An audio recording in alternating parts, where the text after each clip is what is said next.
बहुत तेज बर्फबारी हो रही थी। एक टैक्सी लंदन शहर की तरफ जा रही थी।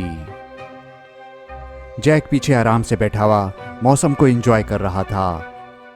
ये दूसरे शहर से लंदन सिर्फ इसलिए जा रहा है कि क्योंकि इसका सुबह एक जॉब का इंटरव्यू है। शहर पहुंचते पहुंचते जैक को काफी देर हो गई थी और ठंडक भी बहुत ज्यादा हो रही थी।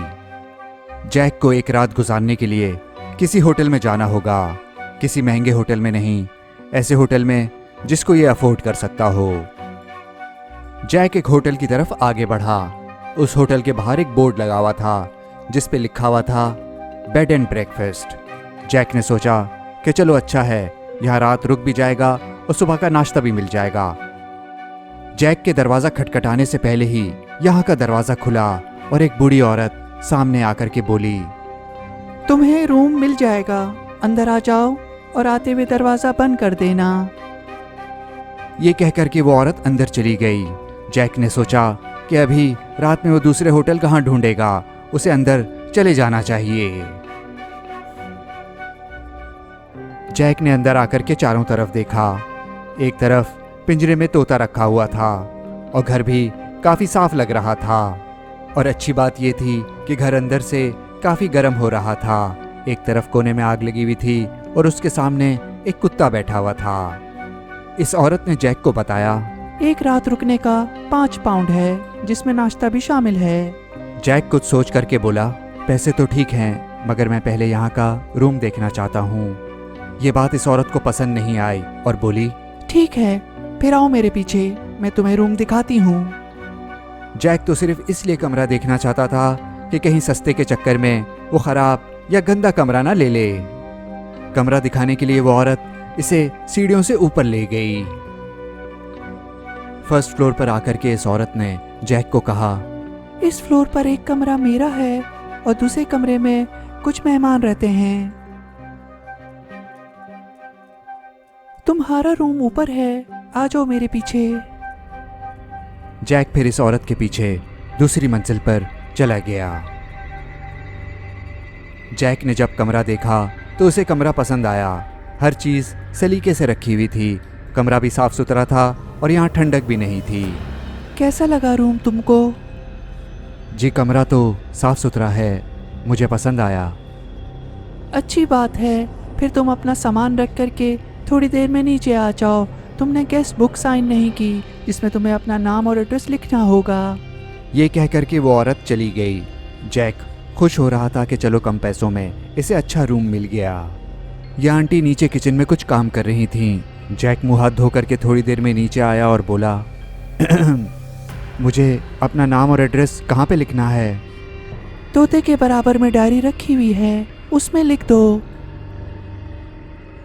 जैक अपना नाम और पता डायरी में लिखने के लिए आगे बढ़ा तो उसने नोट किया कि पिंजरे में जो तोता है वो कुछ अजीब सा है। जैक ने डायरी में पहले से कुछ लिखे हुए नाम देखे तो वो बोला, 2 साल पहले क्रिस्टोफर ऑक्सफोर्ड से और पिछले साल मैनचेस्टर से ग्रेगरी। ये नाम तो मैंने कहीं सुने हुए हैं। मुझे कॉफ़ी पीनी थी तो मैंने सोचा कि तुम्हारे लिए भी बना दूं। आओ बैठ करके कॉफ़ी पीते हैं। Oh thank you so much. ये जो डायरी में 2 लोगों के नाम लिखे हुए हैं, क्रिस्टोफर ऑक्सफोर्ड से और ग्रेगरी मैनचेस्टर शहर से, ये नाम मैंने कहीं सुने हुए हैं। शायद ये दोनों कोई मशहूर लोग थे जो आपके यहाँ आए थे। नहीं नहीं, तुम्हें गलत याद है। वो दोनों तो ज़रा भी मशहूर नहीं थे। वो दोनों तो बस तुम्हारी तरह नौजवान थे। बैठो यहाँ पर, आओ कॉफ़ी पी लो। जी मैं पीता हूँ कॉफ़ी। ये बताइए, ये जो पिंजरे में तोता है ये देखने में तो असली लग रहा है, मगर हिल क्यों नहीं रहा? अरे ये मेरा तोता था, जब ये मर गया तो मैंने इसे महफूज करके पिंजरे में रख दिया। अरे आप में तो बहुत टैलेंट है। पहली नज़र में तो इस तोते को देख के लगता है कि जैसे ये जिंदा हो। टैक्सीडर्मी कहते हैं इस काम को। तुम्हारी कॉफ़ी ठंडी हो रही है। जैक फिर जाकर के इनके साथ बैठ गया और कॉफ़ी पीने लगा। इन आंटी ने जैक से पूछा, तुमने अपना नाम डायरी में लिख दिया? क्या नाम है तुम्हारा और लंदन किस लिए आए हो तुम? मेरा नाम जैक है। कल सुबह मेरा जॉब का इंटरव्यू है, इसलिए आया हूं मैं यहाँ।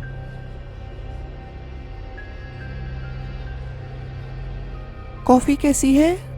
जी कॉफ़ी अच्छी बनाई है आपने। मुझे याद आ गया, वो दोनों नाम जो आपकी डायरी में लिखे हुए हैं, क्रिस्टोफर ऑक्सफोर्ड से और ग्रेगरी मैनचेस्टर से, ये दोनों नाम मैंने अखबार में कहीं पढ़े हैं। ये जो कुत्ता है, इसे लगता है तुमने गौर से नहीं देखा।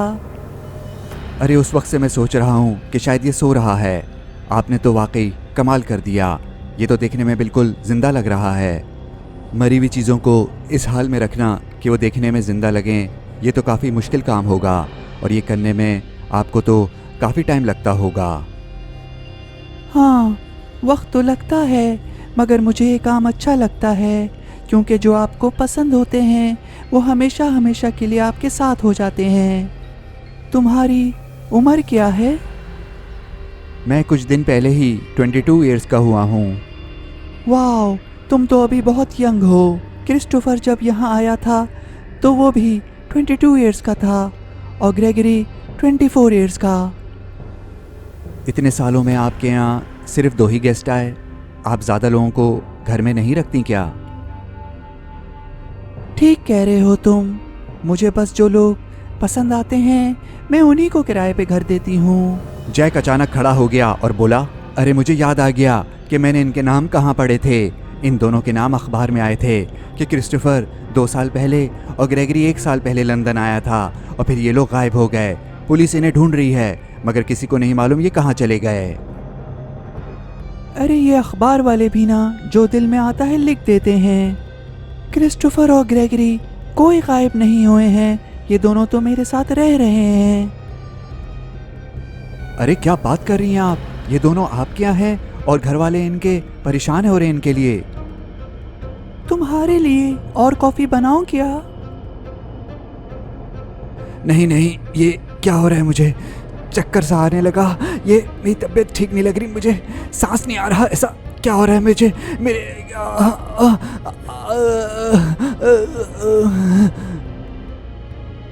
जैक, तुम्हें क्या हो गया? तुम फिक्र नहीं करो, सब ठीक हो जाएगा।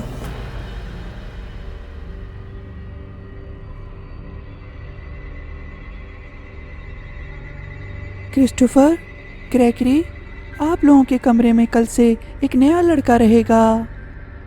रात बहुत हो गई है, अब आप दोनों को सो जाना चाहिए। मुझे सारी रात काम है।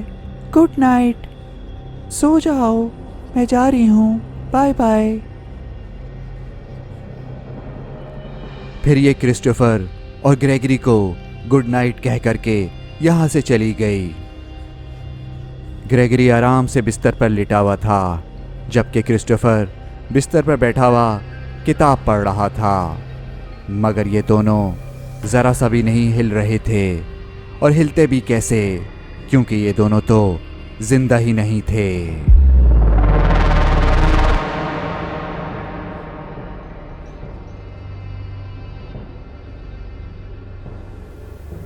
जैक, तुम बिल्कुल भी परेशान मत हो, तुम अब ठीक हो जाओगे और हमेशा के लिए 22 साल के ही रहोगे।